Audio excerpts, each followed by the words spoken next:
Good morning, my friends. How great it is to be able to be with you this morning, and how grateful I am to technology that allows me to see you all the way over here from California. So let's get started, shall we? There was once a church in West Virginia, and that church was in a very small rural community. They didn't have much money, but they desperately needed a new roof. The congregation was pretty poor except for the local banker. He was an ornery old man, always one of the first people in church so that he could sit in the back row by the door. You see, that way he could get up and leave after the sermon, during the prayer, but right before the offering basket was passed. One day on the way to church, an accident in front of him made him late. So when he got to church, the only place to sit was in the very front row, right in front of the pastor. And as the pastor prayed, he asked God to send them money for a new roof. At that very moment, a piece of ceiling tile broke off, fell down, and hit the banker right on the top of the head. He immediately yelled out, all right, I'll give $1,000 for the roof. And without missing a beat, someone in the back row yelled, hit him again, Lord. Today, I want to talk to you about giving, but not that kind of giving, not the kind of giving that comes from something that happens outside of you. I want to talk to you about giving that starts with an impulse in the heart, giving that comes from in here. But first, I'd like you just to take a breath.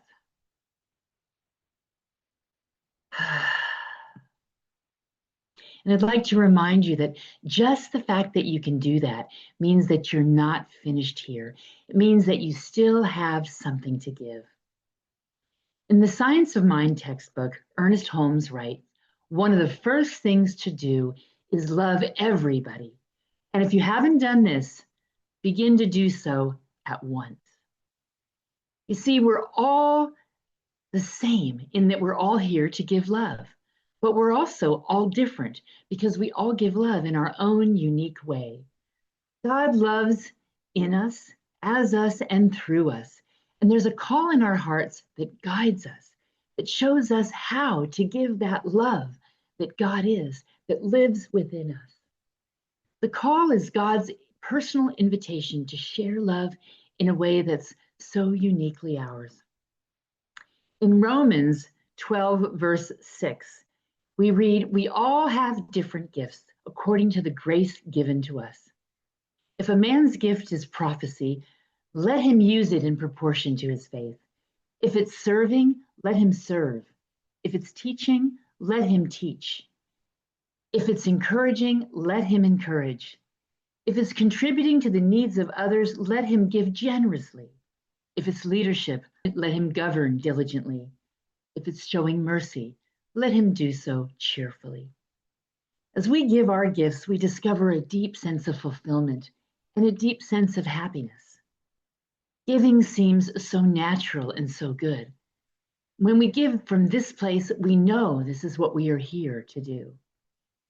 You've still got a lot of love to give from the heart and share that love. That is who we are and what we are here for. You know, every religion, every philosophy, every spiritual tradition uses the word love as a synonym for God. And it's our similarities that connect us together. 10 years ago this week, Reverend Larry and I were at the Parliament of the World's Religions in Salt Lake City with 4,000 of our closest friends from over 350 different faith traditions. We all came together to celebrate what unifies us, not what divides us, to celebrate what's the same, not what's different. In the Science of Mind, we recognize that while we all take different paths, all roads are good. Once upon a time, there were 4 people who decided to go on religious pilgrimage.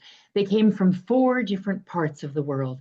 They traveled from different lands to climb the highest mountain, hoping to find God. And they all showed up at the base of the mountain at about the same time. Each had traveled a long way, and they had been told by the elders in their community which path to take up the mountain, and that was the only one that would get them to the top, which is where they would find God. The first man introduced himself and said, I am here to find God. I've been told that of all of these paths, the right one to take is the flowery meadow path. And I've been told that if I follow it at the top, I will find God, the great mother of all. Well, that's interesting, another man said. I've been told that the right path to take is the steep cliffside path. Over there, that one. And if I follow it to the top, I will find God, the great Father up in heaven. Strange indeed, said the third man. It's so odd that we've all been told to follow different paths because I have been told that the right path is the wide river valley path, and that if I follow that path, I will find God, the great spirit that lives in all things. Yes, strange indeed, said the fourth man. I've been told to follow an even different path. My path is the deep forest path. I was told that if I follow it, at the top, I will find the great peaceful silence. That is my God. The travelers were surprised to hear about all the other paths because they truly believed that theirs was the only one, that theirs was the right one. They believed that so much that they even tried to convince the others to follow their path. Each thought they should travel the mountain together on their own individual path, but none of them would change their mind. Each was adamant that theirs was the way to enlightenment. So, bidding each other goodbye, they began their journeys to the top of the mountain. As they started out, each began to sing their own song of praise to God, and they could hear each other's songs in the distance. They thought the songs sounded very peculiar, but off they went on their own individual paths. And soon they could no longer hear the others singing. Sometimes the path was easy, and sometimes not so easy. But after some time, each traveler neared the top of the mountain, and they began to hear the other travelers' songs again. But now they realized how beautiful the songs were. Even though they were different from their own, they were absolutely beautiful. All four came to the top within seconds of each other. They stopped and eagerly looked around. The first one said, "Oh, great mother of all, I have reached the top, and here I have found you." And the second proclaimed, "Oh, Father in heaven, I have found you." The third, "Oh, great Spirit that lives in all things, here I have found you." And the fourth, "Oh, great peaceful silence, I have found you." All of them were seeing and calling out to the same God, and they realized at that moment that they had been searching for the same thing. Even though each called it by a different name and each had taken a different path, they all arrived at the same place at pretty much the same time. At this, they reached out for each other's hands. They formed a circle right there at the top of the mountain, and they began to sing their individual songs once again, but this time, the songs blended together in perfect harmony. It was as if there was only one song, a joyous song proclaiming their love for God. In Christianity, giving is a form of worship. It's an act of faith and an expression of joy. And Christians see Jesus' sacrifice as the ultimate act of giving. Among the Jews, the concept of giving is called tzedakah, which is seen as a moral obligation. It's where the idea of tithing 10% comes from, and it heavily involves giving in ways that help others become self-sufficient. The Baha'i faith teaches that followers must give 19%, and they see it as a spiritual obligation. The monies collected are used to help the poor and the needy, to advance the well-being of humanity, and to promote the Baha'i faith. Charitable giving, or dana, is part of a Hindu person's duty. It's an important element in fulfilling one's dharma, and it's a way to cultivate good karma. The Muslims see kindness or generosity as a means of pleasing Allah. And in Buddhism, giving generously is emphasized as a path of letting go of attachment, letting go of desires, letting go of earthly pleasures, with the belief that what is given is multiplied and returns to the giver in the form of karmic reward. In religious science, we believe that spiritual giving is a spiritual practice rather than an act of charity. And if you've heard me speak before, you've no doubt heard me say that all of life is a spiritual practice. Giving from the heart is something that we practice, something we don't do until we get it right. It's something we do over and over again because it is right. But it's most important that we give when we are moved to give, not because we're expected to do so, but because we're moved to do so, not because someone told us to do so, but because when our heart is moved, that's the right kind of gift. And probably the best determination of whether a gift is right is it wrapped with love? Does the initial impulse, that initial motive, come from love? And how does it feel to give? How many of you would consider yourself old hippies? Remember the phrase, if it feels good, do it? Now, I'm not talking about physical feeling good. I'm not talking about hedonism here. I'm talking about how something feels in your heart. Some people might even call it a gut feeling. I believe it's your higher wisdom self speaking. Start by asking yourself, how does this feel? That's my favorite barometer. And then consciously practice being intentional about your giving. Look for people and places that touch your heart, things that make your heart sing. Seek ways to be kind and appreciative and generous to others without expecting anything in return. Give a compliment, share your knowledge, or volunteer your time. Contribute to a cause that truly inspires you. Practice gratitude. Take time every day to notice the good that's in your life and make a conscious intention to be a grateful receiver. You see, gratitude fills our hearts, and then we give from that place of fullness. In Ideas for Living, Ernest Holmes writes, we should give of ourselves in love and in service to others, in a spirit of generosity and good fellowship. To refuse to give is to refuse to receive, for everything moves in circles. Real giving is the givingness of the self. And one of my very favorite quotes is from Voltaire, who said, God is a circle, its center everywhere, and its circumference nowhere. Well, this falls right in line with what we believe in the science of mind, that God is everywhere in everything. God is that circle. So when we give from the heart, it's as if we're stepping into that circle. But the truth is, we never stepped out. No matter how things might look or feel, we are always living in the flow of God's love and God's grace. We might forget that for a moment, but all we need to do is remember the truth about that circle. This concept is so beautifully expressed in A Course in Miracles, which, when talking about the Garden of Eden and the creation story, tells us that we never actually left the garden.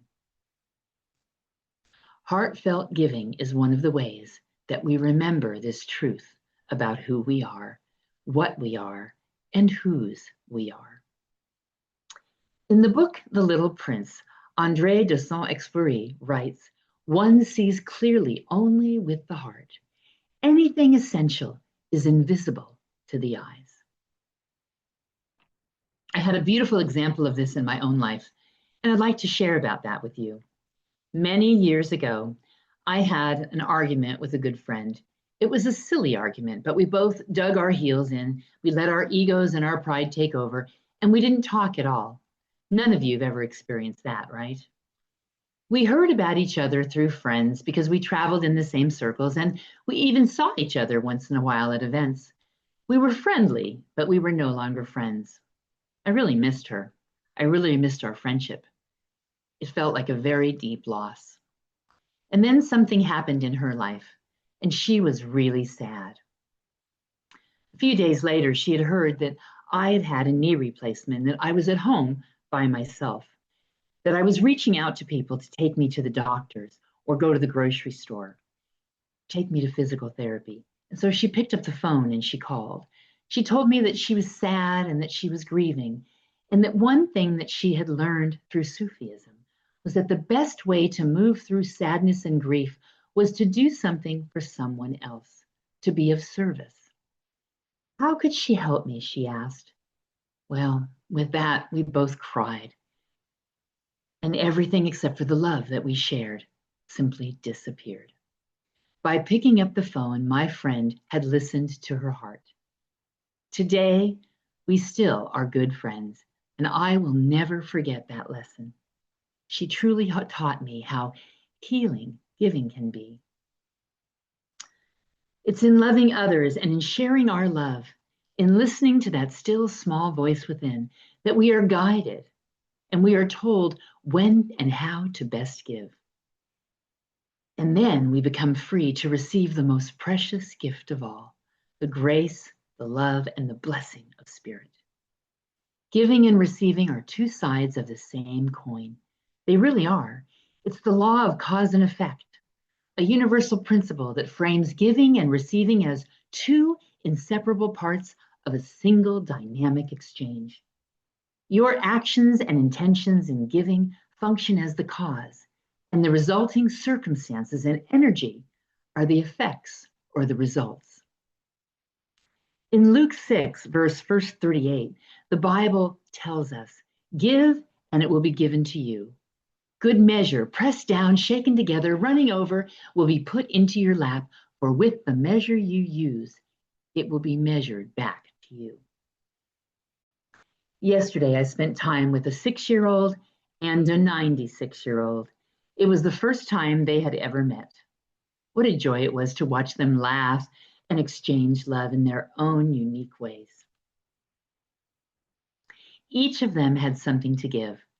It was a beautiful demonstration of exactly what we've been talking about. Each one their authentic self, meeting the other right where they were and giving love from the heart. Those of you that get time to spend with small children know exactly what I'm talking about. As I've gotten older, there have been times when I've felt irrelevant. I imagine that there have been times when you felt that way too. And while I know it's not true, in our culture, elders are often not as appreciated as they were in other places and times. In fact, in most cultures, older people are the keepers of the wisdom, the keepers of stories and tradition. They're honored, respected, and celebrated. Long ago, in a village by the northern fjords, the villagers gathered every night in the longhouse to share an evening meal. The highlight of the meal was fresh vegetables coming out of the garden right behind the longhouse. The garden was nothing fancy, just a plot of land that was tended to by the village elders, those who could no longer hunt, fish, travel long distances to trade, or do heavy labor. It was sort of a retirement gig, if you will. Every day, they would come together to work in the garden. It gave them a sense of purpose. There was Einar, the old fisherman whose back was bent from years of pulling nets at sea. Einar could no longer board his boat, but he took great pride in working in the garden, and he especially loved showing the children how to turn the soil, plant seeds, pull carrots, and lift potatoes ever so gently so that they wouldn't bruise. His gift was the gift of strength, softened over time into patience. There was Sigrid, who tended the herbs. Sigrid's mother and grandmother had taught her about the healing properties of plants, and Sigrid took great joy in sharing that knowledge with the children. She told them about how juniper could scare away evil spirits, how rosemary could soothe digestive problems, and how thyme, steeped in hot water, could calm a cough. Then there was Marta, the seamstress, whose eyes were failing her.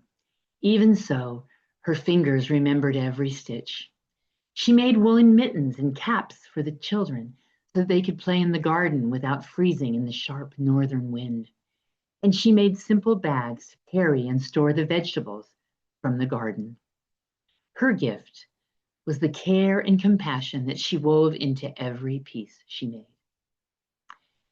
Every day, the children came tumbling into the garden, filling it with laughter, mischief, and questions. They thought they came to learn about gardening and to play, but in truth, they had something to give as well. For the sound of the children's laughter was like medicine to the elders. The mischievous behavior made them laugh themselves, and the curiosity and questions were sparks that kept the elders' minds crisp and sharp. The youthful energy carried the elders along, keeping them young at heart. Einar found himself laughing pretty much every day when the children fell backwards, tugging at stubborn carrots. Sigrid's time with the children stretched longer and longer each day as they were fascinated by all that the herbs could do. They loved the stories of miraculous healing. They never wanted her to stop. Tell us more, they would say. And Martha's arthritic hands, once tired and painful, now worked happily, free from pain. How could she not truly help? How could she not enjoy making those mittens for such wild, joyful little ones when it gave her so much back in return? And so it was, the elders shared their wisdom, their knowledge, and their experience. They provided a safe place for the children to learn and grow, and the children gave joy and laughter. They brought a real sense of wonder into the lives of the elders. Giving and receiving, two sides of the same coin. Well, when winter was upon them and the birch leaves were falling off the trees, the elders knew that during the harsh winter months, the ground would freeze, so there would be no time to spend in the garden. The children seemed to know this too, because as there wasn't as much work to do in the gardens, the children were starting to whisper. They would gather in the corner of the gardens, huddled together, whispering, making some kind of big plan. Einar, Sigrid, and Marta wondered what they were up to, but they knew they would know soon enough because children, well, they could never keep secrets. Sure enough, one evening as the northern sky deepened and the lanterns of the longhouse were lit, the children came through the longhouse, inviting all of the elders to the garden. And there they performed a play of their own making. They were very serious about this. This was very important to them. They put on old vegetable bags as cloaks, and they wore crowns of onion tops and carrot greens. They acted out the planting of the seeds and the gathering of the herbs. One boy, pretending to be Einar, groaned and held his back, pretending to be in pain while tugging on a turnip. The elders roared in laughter. Another child, playing Sigrid, held a finger up and declared, "Time tea will cure everything, even if you're bit by a dragon." Oh, Sigrid laughed so hard she nearly fell off her bench. And Marta was played by a little girl who stitched invisible mittens in the air and then pretended to pass them out to her friends, saying, "Warm hands make warm hearts." When the play ended, the children bowed their heads. And then, raising their eyes, they glimmered with light. They were so proud. And the garden rang with laughter and clapping and even a few quiet tears. The elders' hearts swelled, for they saw in that moment that their gifts were not only well received, but they had been cherished, transformed, and returned to them with joy. Some had feared that their usefulness was gone, but the truth stood right there in front of them in the shining faces of those beautiful children. As long as life remains, the heart has something to give. And when we give, so too do we receive. The garden had become more than a patch of earth. It had become a place where strength and tenderness, memory and laughter, wisdom and play all came together. The message here is timeless. It's as true for us as it was for them. Every person in every season of life carries a gift. And when they are shared, everyone benefits. Giving is the act of contributing something to the world or to another person, whether tangible or intangible. The nature of your giving determines the quality of your effect. Let me say that again. The nature of your giving determines the quality of the effect. And like those four pilgrims who traveled to the top of the mountain in that opening story, we're each on our own journey. There might be lots of twists and turns on your path, but we're all headed to the top of the mountain. And how we get there, well, that's up to us. Now, I know that none of this is new to any of you, but it's a good thing to remind ourselves every once in a while that something as simple as this next breath can tell us that we're not finished giving yet.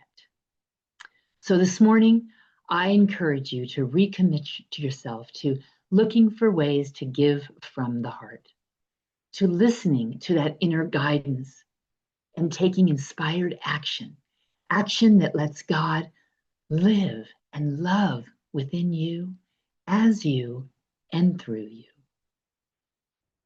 Now let's pray. Infinite power and presence, I recognize that life that is everywhere in everything, all knowing, love, joy, wisdom, wholeness, truth, peace. All of those qualities of God live right here, right now, in this present moment.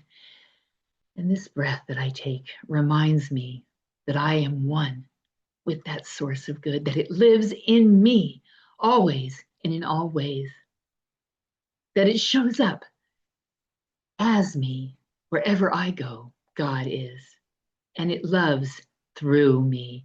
This is how that power and presence, this is how God lives and loves and experiences itself right here on this planet, right here on earth.